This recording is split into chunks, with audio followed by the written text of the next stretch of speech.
এরপরে আরেকজন ভাই মোহাম্মদ সাকলাইন মুশতাক তিনি বলেছেন, কিস্তি থেকে টাকা তুলে বাড়ির জায়গা কেনা যাবে কি? মূলত আমাদের নিজস্ব কোনো জায়গা নেই, যা ছিল সব অনেক আগে 1988 সালে যমুনা নদীর ভাঙনে নদীতে বিলীন হয়ে গিয়েছে। পরে আমার দাদারা সরকারি জায়গা ওয়াবদা বাঁধে এসে বাড়ি করেছিলেন, 2022 সালে তাও ভেঙে যায়। এখন আমরা মানুষের জায়গায় বাড়ি করে আছি।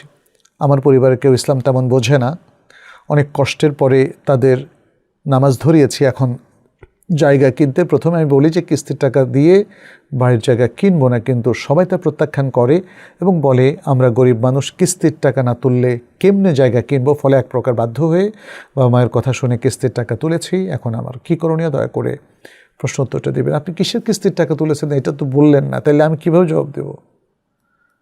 সুদভিত্তিক কিস্তি গ্রহণ করা শরীয়তে জায়েজ নেই, কোনো অবস্থাতে জায়েজ নেই।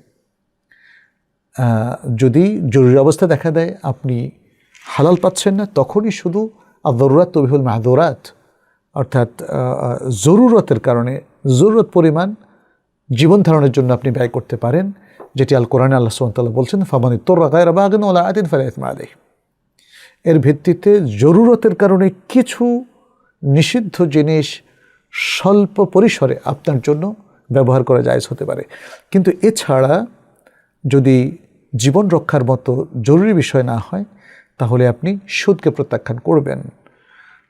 যদিও সুদ নানাভাবে আমাদেরকে আক্রান্ত করে ফেলেছে, আষ্টে-পৃষ্ঠে জড়িয়ে ফেলেছে আমাদেরকে। আমরা সরাসরি সুদের সম্পৃক্ত হওয়াকে অ্যাভয়েড করব। যে জায়গাগুলোতে আমাদের হাত নেই, আমরা চাইলেও পারছি না, আল্লাহ সেগুলোতে আমাদেরকে ক্ষমা করবেন, তাই না?